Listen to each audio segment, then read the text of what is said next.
Hello everyone, welcome to civil service academy. दोस्तों, जैसा कि आप सभी से बोला गया था कि एमपीपीएससी मुख्य परीक्षा 2024 और 2025 के लिए बहुत जल्दी ही क्लास शुरू कर दी जाएगी। ठीक वैसा ही हुआ। आज से हम लोग पेपर एक की तैयारी शुरू करेंगे। और पेपर एक में मैं यह मान के चल रहा हूँ कि अभी तक आपने मुख्य परीक्षा की तैयारी कहीं से भी नहीं की है और आप मुख्य परीक्षा के विषय में जीरो है। तो जीरो मानकर आगे की तैयारी करेंगे। और जो भी स्टूडेंट है उनसे एक थोड़ा रिक्वेस्ट है कि अगर आपको कोई चीज़ समझ में नहीं आती है या आप चाहते हैं कि थोड़ा इस तरीके से और सुधार किया जाए, तो आप कमेंट बॉक्स में अपनी कमेंट जरूर पिन किया करें। इसके अलावा आप नोट्स बनाएं। इसके आगे हम चर्चा करेंगे कि किस तरीके से पढ़ना है। पहले हम पेपर एक पर बताएंगे कि पेपर एक में हम लोग क्या पढ़ने वाले हैं। सबसे पहले बता दें कि पेपर एक में दो पार्ट हैं। पार्ट ए इतिहास, कला और संस्कृति, और पार्ट बी भूगोल, जो कि 150 अंक का है। और पार्ट एक भी 150 अंक का है। ठीक है। इसमें तीन तरह के प्रश्न आते हैं: लघु उत्तरीय, अति लघु उत्तरीय और दीर्घ उत्तरीय। लघु उत्तरीय के बारे में बता दें कि ये 70 अंक के पूछे जाएंगे, जो कि कुल 10 प्रश्न होंगे और एक प्रश्न के लिए 7 अंक दिया जाएगा। इसकी अधिकतम जो शब्द सीमा है वो 60 अंक है। आसान भाषा में समझिएगा। 10 प्रश्न ऐसे आएंगे जो 7 नंबर के होंगे। ठीक है। और आपको इन प्रश्नों में 60 सबसे अधिक नहीं लिखना है, यानी कि जो अधिकतम शब्द संख्या है वो 60 अंक है। तो उम्मीद है कि लघु उत्तरीय आपको समझ में आ गया होगा। इसके बाद जो दूसरा है प्रश्न पूछने का तरीका, वो है अति लघु उत्तरीय। अति लघु उत्तरीय में 15 प्रश्न आपसे पूछे जाएंगे और एक प्रश्न के लिए 2 अंक दिए जाते हैं। ठीक है। तो 30 नंबर का अति लघु उत्तरीय प्रश्न पूछे जाएंगे। इसमें अधिकतम शब्द सीमा है 20 शब्द। फिर से आसान भाषा में समझिएगा। 20 15 प्रश्न आपसे बहुत छोटे पूछे जाएंगे और इनकी जो शब्द सीमा है वो 20 शब्द अधिकतम होगी और एक प्रश्न के लिए आपको 2 अंक दिए जाएंगे। उम्मीद है कि आपको लघु उत्तरीय समझ में आ गया होगा। इसके बाद दीर्घ उत्तरीय है, जो कि 50 अंक के दीर्घ उत्तरीय प्रश्न आते हैं। तो कुल प्रश्न जो है 5 दीर्घ उत्तरीय प्रश्न पूछे जाएंगे और एक प्रश्न के लिए आपको 10 अंक दिए जाएंगे। इसकी जो शब्द सीमा है वो 200 शब्द आपसे पूछे जाएंगे। उम्मीद है कि आपको तीनों अति लघु उत्तरीय, लघु उत्तरीय और दीर्घ उत्तरीय प्रश्न किस तरीके से पूछे जाएंगे, कितने अंक मिलेंगे, यह क्लियर हो चुका होगा। अब हम लोग जो आगे क्लास करेंगे उसमें इस चीज की चर्चा नहीं करेंगे। तो समझ में आ गया होगा आपको कि 15% अति लघु उत्तरीय के आने वाले हैं, 10% लघु उत्तरीय के आने वाले हैं और 5% दीर्घ उत्तरीय के आने वाले हैं। ठीक है। पार्ट पेपर एक का जो पार्ट एक है, कला और संस्कृति, उसमें कुल यूनिट 5 है और कुल अंक जो है 150 है, यानी कि 150 अंक आपको पेपर एक से कला और संस्कृति वाले पार्ट से पूछे जाएंगे। ठीक है। इसके बाद हम लोग जो अभी शुरुआत कर रहे हैं वो यूनिट 5 है। अब आप कहेंगे कि यूनिट एक, दो, तीन और चार छोड़कर सीधा 5 में।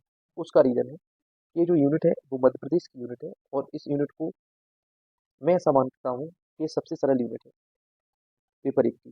दूसरा, बहुत ही महत्वपूर्ण है, इसमें प्रश्न हमेशा बनते रहे हैं। तो सबसे पहले जो यूनिट सरल है और जो महत्वपूर्ण है उसको खत्म करें। और जो बड़ी यूनिट 5 में भी दो चैप्टर हैं और यूनिट 5 में जो दो चैप्टर हैं उनका एक का नाम है एमपी की रियासत। इसमें 6 रियासत हमें पढ़नी है और इसके बाद एमपी के व्यक्ति, जनजाति व्यक्ति। ठीक है। तो पहले हम लोग एमपी की रियासत पढ़ेंगे और जो 6 रियासत हम लोग पढ़ने वाले हैं उसमें भोपाल, बुंदेलखंड, बघेलखंड, होलकर, सिंधिया और गोंडवाना रियासत पढ़ेंगे। ठीक है। तो सबसे पहले हम लोग भोपाल रियासत पढ़ेंगे, लेकिन उससे पहले कुछ महत्वपूर्ण बिंदु है जो मैं आपको बताना चाहता हूँ। इसमें हम लोग उत्तर लेखन शैली पर चर्चा करेंगे। इसके अलावा कुछ व्याख्या यानी कि थ्योरी जो होती है उसको पढ़ाएंगे और उससे सीधे प्रश्न बनाने का प्रयत्न करेंगे। एमपीपीएससी के पुराने प्रश्नों पर चर्चा करेंगे जो पूछे गए हैं उसी रियासत से, जिस रियासत को हम पढ़ेंगे उसके पुराने प्रश्न देखेंगे कि उसमें से किस तरीके से प्रश्न पूछे जा चुके हैं और कैसे प्रश्न और हैं जो बनने की संभावना है। ठीक है। आपको क्या करना है? तो दोस्तों, सबसे पहला काम है आपको एक अच्छे नोट्स तैयार करना है। पीडीएफ के भरोसे ना रहें, नोट्स तैयार करें, क्योंकि मुख्य परीक्षा आपकी लेखन शैली पर बहुत निर्भर रहती है। दूसरा, कुछ प्रश्न खुद से बनाना है। जितना आप अपना बुद्धि कौशल लगाएंगे दोस्तों, उतना ही अच्छा है। जैसे मैंने प्रश्न बनाए, ठीक आप भी कुछ अपने दिमाग से, भले ही वो प्रश्न आए या ना आए, आपको प्रश्न बनाना है। तीसरा, एक सबसे महत्वपूर्ण काम है कि आपको याद करना है और इस तरीके से याद करना है, बिल्कुल मौखिक। प्री में हम लोग विकल्प के भरोसे जाते हैं, मेंस में ऐसा नहीं है। मेंस में आपको खुद से याद कर कर जाना है। ठीक है। खुद से जितना अच्छा याद करेंगे, जितना आप परफेक्ट याद करके जाएंगे, उतने ही आपके अंक आपको मिलने की संभावना रहती है। दोस्तों, मुख्य परीक्षा याद करने की क्षमता पर ही निर्भर रहती है।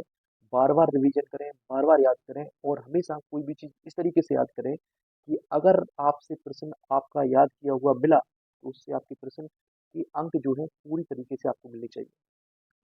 ऐसा आप तभी होगा जब आप उसको बार-बार पढ़ेंगे, बार-बार याद करेंगे। मैं पढ़ना तब इसलिए बोल रहा हूँ क्योंकि अब हम लोग फ्री में पढ़ते थे जब बोलते थे पढ़ो, पढ़ो, लेकिन मैं यहाँ ये कहना चाहूँगा कि केवल पढ़ना वर्ड नहीं है, आपको उसको रटना है, याद करना है, ठीक है? कोई भी फैक्ट है उसको याद करिएगा, थ्योरी में आपको पढ़ाऊँगा ही, प्रश्न में आपको लिखाऊँगा ही, लेकिन वो प्रश्न आपको अच्छी तरीके से याद करना है और ठीक वैसे ही प्रश्न मिलेंगे। आप मुख्य परीक्षा में देखेंगे कि जो प्रश्न अपन को पढ़ाया गया था, ठीक वैसे ही हूबहू प्रश्न है।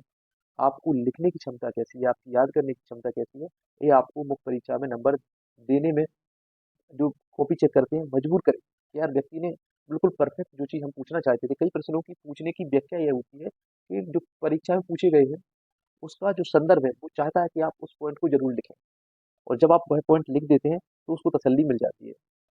मान लीजिए, आगे हम आपको समझाएँगे उत्तर लेखन में।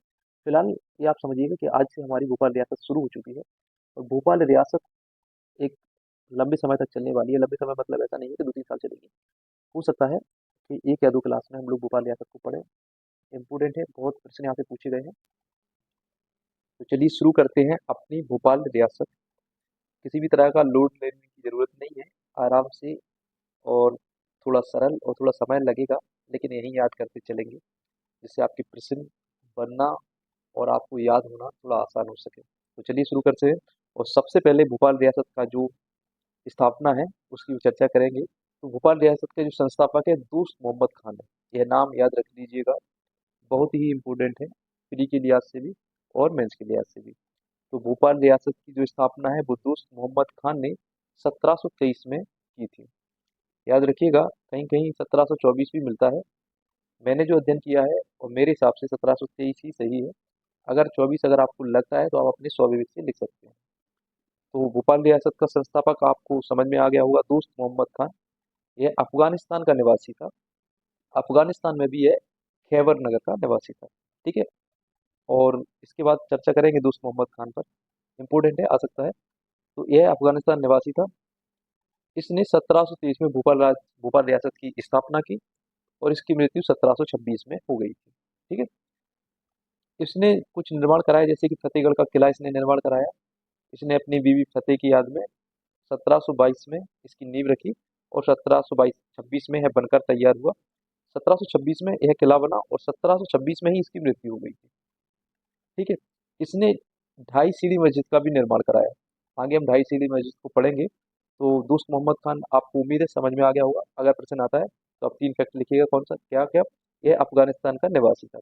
अगर आप खैबर नगर याद रखें तो उसको भी लिख सकते हैं, वरना आप यह इतना तो याद रखिएगा कि यह अफगानिस्तान का निवासी था। इसने 1723 में भोपाल रियासत की स्थापना की। आप भोपाल रियासत का संस्थापक भी लिख सकते हैं। इसकी मृत्यु 1726 में हो गई थी। ठीक है। ये भी याद रखिएगा क्योंकि अभी प्रश्न बन सकता है कि फतेहगढ़ का किला किसने बनवाया था और ढाई सीढ़ी मस्जिद किसने निर्माण कराया था। ठीक है। तो जो ढाई सीढ़ी मस्जिद है इसको पढ़ेंगे। तो इसका निर्माण जो है दोस्त मोहम्मद खान ने करवाया था। यह एशिया की सबसे छोटी मस्जिद है और भोपाल रियासत की पहली मस्जिद है। अगर ढाई सीढ़ी मस्जिद आती है तो आपको लिखना है इसके निर्माणकर्ता कौन है, दोस्त मोहम्मद खान, एशिया की सबसे छोटी मस्जिद और भोपाल रियासत की पहली मस्जिद। ठीक है। इसके बाद अभी जो हमने 2 स्लाइड पढ़ी उसमें से एक प्रश्न बन सकता है, भोपाल रियासत की स्थापना किसने की थी। आप अपनी जो उत्तर पुस्तिका है उसमें लिखकर इसको याद करेंगे, एक बार आंसर राइटिंग करेंगे किस तरीके से आपको लिखना है। इसके बाद दूसरा प्रश्न बन सकता है, ढाई दिन की मस्जिद, सॉरी 2.5 दिन की नहीं, ढाई सीढ़ी है, ढाई सीढ़ी मस्जिद और इसके अलावा फतेहगढ़ का किला किसने बनवाया था। 3 प्रश्न आपके क्लियर है और यहाँ से प्रश्न बनते हैं। दोस्त मोहम्मद खान पूछा जा चुका है, ढाई दिन की सीढ़ी भी पूछा, ढाई सीढ़ी मस्जिद भी पूछी जा चुकी है। ठीक है। इसके बाद अगला जो नवाब था वो है A R Mohammad Khan. A R Mohammad Khan Dost Mohammad Khan का पुत्र था और उसी का उत्तराधिकारी भी हुआ। इसने भोपाल रियासत की जो राजधानी है इस्लाम नगर को बनाया और 1742 में इसकी मृत्यु हो गई। 3 फैक्ट काफी है, आप याद करिएगा। फिर से देखिएगा जरा, दोस्त मोहम्मद खान का उत्तराधिकारी कौन है, यार मोहम्मद खान। इसने भोपाल रियासत की राजधानी किसको बनाया, इस्लाम नगर को।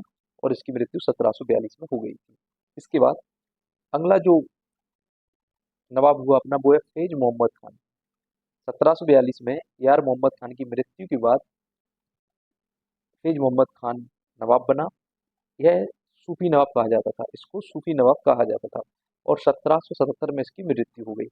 याद रखिएगा, हो सकता है पूछा जाए, तो फैज मोहम्मद खान अभी तक शायद नहीं पूछा गया है, तो आने के चांसेस हैं। या फिर इसको इतना याद रखिएगा कि इसको सूफी नवाब भी कहा जाता है। और 1742 में यार मोहम्मद खान की मृत्यु के बाद यह नवाब बना। इसकी मृत्यु 1777 में हो गई थी। इसके बाद अगले जो नवाब हैं वो है हयात मोहम्मद खान। हयात मोहम्मद खान 30 जनवरी 1778 को भोपाल रियासत के नवाब बनते हैं। इसने कर्नल गोडार्ड की सहायता की और इसकी मृत्यु 1818 में हुई थी। ठीक है। इसके बाद अपने जो नए अगले नवाब हैं वो है नवाब गोश मोहम्मद खान। यह 1818 में भोपाल रियासत के नवाब बना। इसके इसके समय इसका जो वास्तविक सत्ता था, इसका जो वजीर था मोहम्मद खान, उसके आंसू में थी। ठीक है, तो अगर प्रश्न आता है तो लिखेंगे 1818 में भोपाल रियासत का नवाब बना और इसका जो वास्तविक सत्ता इसके वजीर मोहम्मद खान के हाथों में थी। ठीक है। इसके बाद अगले नवाब हैं नवाब नजर मोहम्मद खान, जो कि 20 मार्च 1816 को भोपाल रियासत के नवाब बनते हैं। और 1818 में ब्रिटिश शासन से यह रायसन की संधि करते हैं और इनकी मृत्यु 1819 में हो जाती है। तो यह अपने शासनकाल में रायसन की संधि करते हैं 1818 में। और रायसन की संधि के अंतर्गत ब्रिटिश शासन इनको यह आश्वासन देती है कि यदि भोपाल रियासत पर कोई भी आक्रमण करेगा तो ब्रिटिश शासन का सहायता करेगी। ठीक है, किसका सहायता करेगी? भोपाल रियासत का। यह संधि 1818 में हुई थी और रायसन की जो संधि के नाम से जानी जाती है, नजर मोहम्मद खान और ब्रिटिश शासन की मध्य हुई थी। 1819 में इनकी मृत्यु हो गई थी। ठीक है, इसके बाद रायसन की संधि पर चर्चा करेंगे। तो रायसन की जो संधि है 26 फरवरी 1818 को हुई थी। ठीक है, कब हुई थी? 26 फरवरी 1818 को ब्रिटिश सरकार और भोपाल के नवाब नजर मोहम्मद खान के मध्य यह संधि हुई थी। ठीक है। इसके बाद अब यहाँ से बेगमों को शासन स्टार्ट हो जाएगा। और बेगम का जो पहली बेगम थी कुदसिया बेगम है, इनको भोपाल रियासत की पहली बेगम का दर्जा प्राप्त है। और 1818 से 1837 तक इन्होंने शासन किया था। भोपाल की जो जामा मस्जिद है उसका भी निर्माण इन्हीं ने करवाया था। और इनको गोहर बेगम के नाम से भी जाना जाता था। एक पॉइंट आप यह लिख सकते हैं, क्योंकि शब्द की सीमा थी तो हमने एक पॉइंट लिखा नहीं है, आप लिख सकते हैं गोहर गोहर बेगम के नाम से भी इनको जाना जाता था। ठीक है। अभी तक जो हम चर्चा कर रहे हैं वो प्रमुख शासकों पर और उनके मध्य जो छोटी मोटी चीजें हैं, जैसे रायसन की संधि है और जामा मस्जिद है या ढाई सीढ़ी मस्जिद है, छोटे छोटे ऐसे पार्ट हैं जो आ सकते हैं, पहले उन पर चर्चा कर रहे हैं। भोपाल रियासत में पहले जो भोपाल के नवाब हैं बेगम है उनसे थोड़ा परिचय हो जाए, उसके बाद फिर उनके द्वारा किए गए कार्य और भोपाल में जो साहित्य है, भोपाल में जो निर्माण कला हुआ है भोपाल रियासत में, और इसके अलावा उनकी जो राजनीतिक सामाजिक आर्थिक स्थिति रही उस पर भी चर्चा करेंगे। एक एक पॉइंट पर चर्चा करेंगे, एक एक पहलू पर चर्चा करेंगे। आप अपने नोट्स तैयार करें। और यह क्लास आज के लिए यही है। अगली क्लास में हम लोग आगे से चर्चा करेंगे।